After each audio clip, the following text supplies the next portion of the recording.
In this lesson, we will be learning about acid-base equilibrium. First, I just want to show you some acids that you can find that in the lab cabinet. This is hydrochloric acid, nitric acid, and sulfuric acid. As you can see, all the acids are in water, so they're aqueous, dissolved in water. Also, they look like all clear liquid. Okay? When you look at the chemical formulas, you see that the H is normally written up front, except for vinegar. Vinegar is acetic acid, which is written two different ways. This is acetate ion, C2H3O2 minus, and the H is the front. So vinegar can be written this way, where the H is at the front, or it can also be written this way, CH3COOH, where the very last proton here is the acidic proton. Okay, and I'll tell you why they write them two different ways later. So these are the acids, and this is how they look like. These are the bases. This is sodium hydroxide. It actually looks like potassium hydroxide and aluminum hydroxide. They all look like white solid right here when you buy it from the store. It comes in these little jars. Okay. But you notice that they have the hydroxide OH minus, OH minus, OH minus. Okay, so you will be studying those, and the reason we're studying acids and bases is because they're very reactive, as you saw from the previous video, where the acid and the base both dissolved the Coke can, the aluminum in the Coke can. Now let's talk about equilibrium. So we have learned what K equilibrium is. K equilibrium is equal to the concentration of products over reactants. Okay, so the equilibrium constant is always going to be products and reactants, but the products and reactants can change. So you can have Kc, where you are dealing with a molarity of the products and reactants, but the formula is still the same. You can also have Kp, where you're looking at the pressure of the products over the pressure of the reactants. Okay.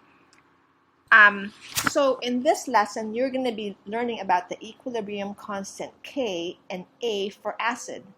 Okay, so A for the acid, for example, if this is hydrochloric acid, and hydrochloric acid dissociates into the H plus ion and the Cl minus ion, so the Ka would be products. The same formula as this, it's not changing. The products are H plus and Cl minus.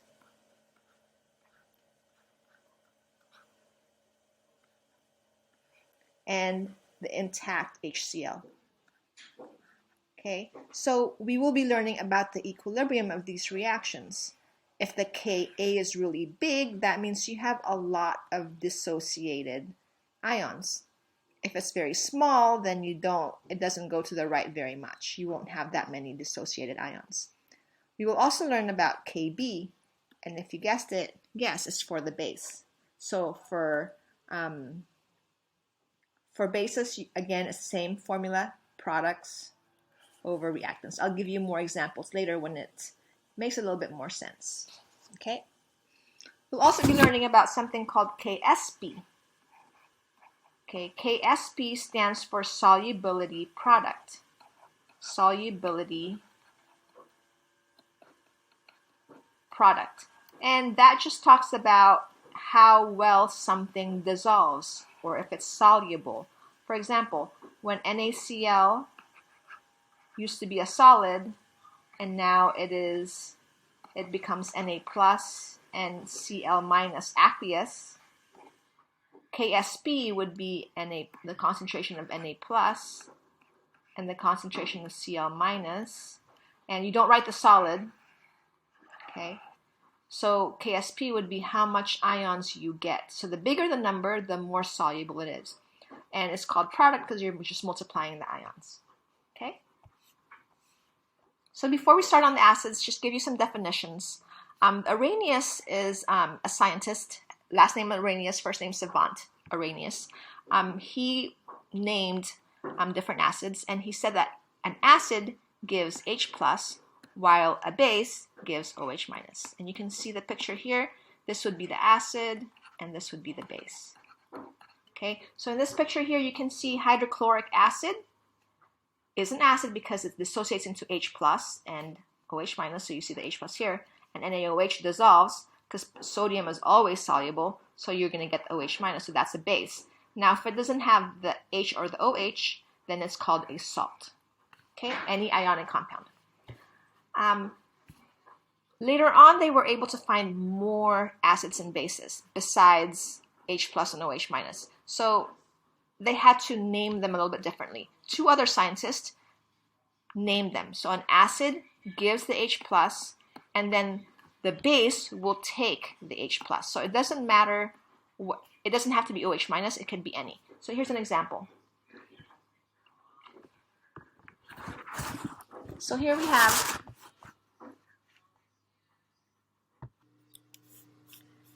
have the acid HCl. As you can tell that this electron right here used to be on hydrogen, and this is on the Cl. They're being shared right now in a covalent bond, but because Cl is very electronegative, it'll take that and become Cl minus, and the H losing its electron becomes H plus. So HCl is an acid because it gives the H plus. Now, any substance that can take the H plus is a base. OH minus is a base because it can take the H plus. As you can see here, there are two electrons here and here that can accommodate another H. Okay, so since the H doesn't have any electrons, it's H plus, and OH minus makes water. HOH. Okay? So as you can see that hydrogen takes a big part in acid-base chemistry. So it's all about the hydrogen. So let's look at what really we're dealing with. Draw a hydrogen atom. So hydrogen is number 1. So it has 1 proton. And in the neutral form, it's going to have 1 electron. So this is a hydrogen atom. Okay. Now let's go ahead and draw a hydrogen ion. So in a hydrogen ion, the electron leaves, and what you're left with is just a proton. So every time I see you say H plus, sometimes I say H plus is the proton. So when I say the proton, I mean H plus, okay? Now let's consider this proton. And it doesn't have any electrons, it's very small.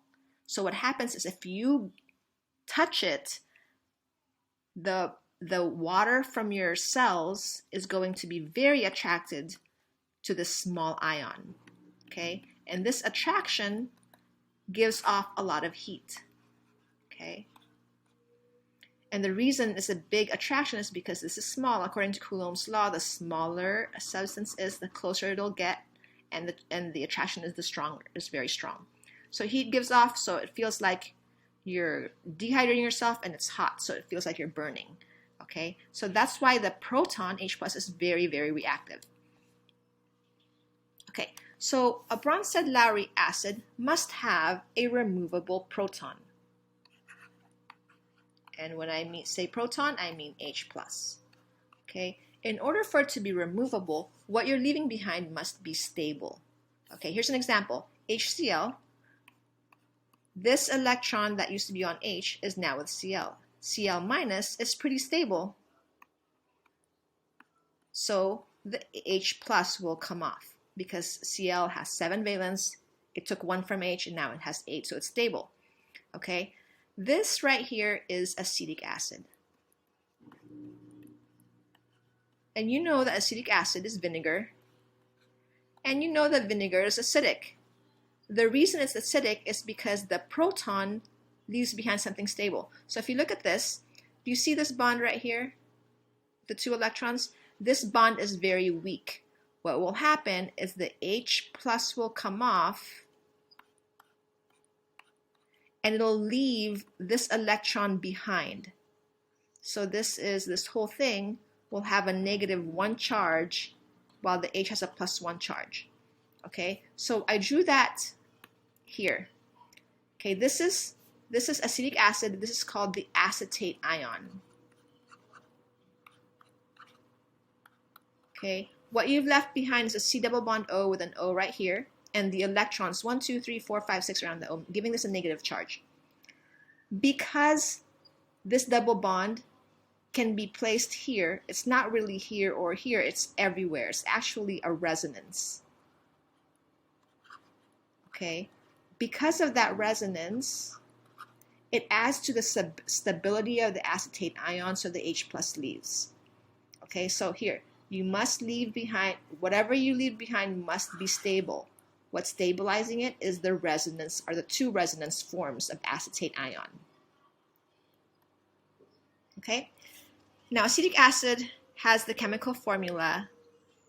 The acetate ion is what I memorized before. It's CHO minus 232 with the H plus. That's acetic acid. Okay, that's one way of writing it, so you can determine that the H in the front is the acidic proton. Another way of writing it looks like this. So if I erase this, you can see it better. Sometimes they write it as you see it in the Lewis structure. So there's CH3 right here, right? There's a CH3. And you see the C, and you see the double O, and then the H. Okay? In this form, this H is the one that comes off. In this form, this H is the one that comes off. They are the same exact thing, but written two different ways. You have to be familiar with both of them. They're both acetic acid.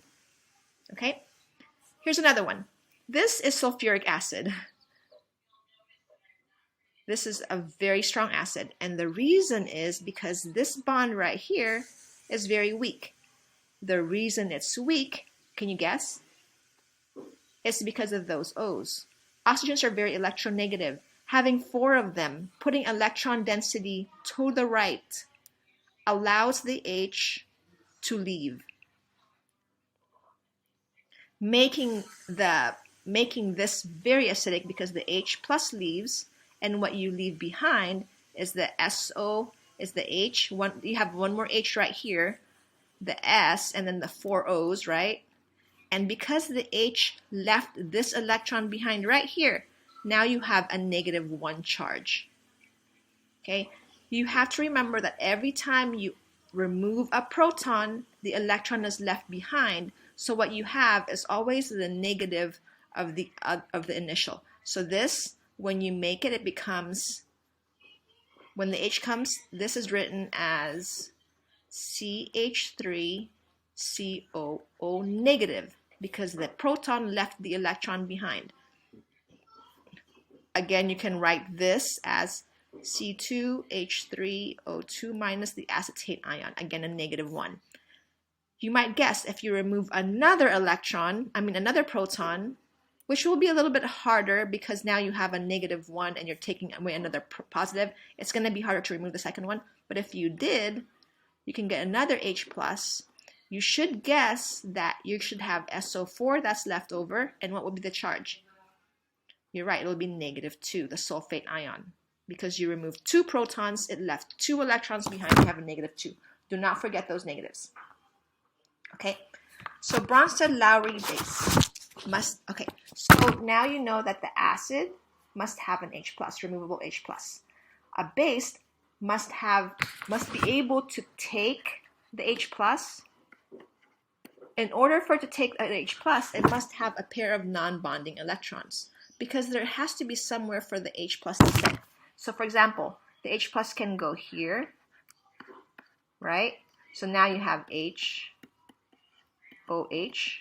that's water. So you can already tell that hydroxide OH minus will neutralize an acid because it makes water, okay? Here, the charge used to be -1. You add a +1, the charge is now 0. Okay, pay attention to the charge. Non-bonding electrons.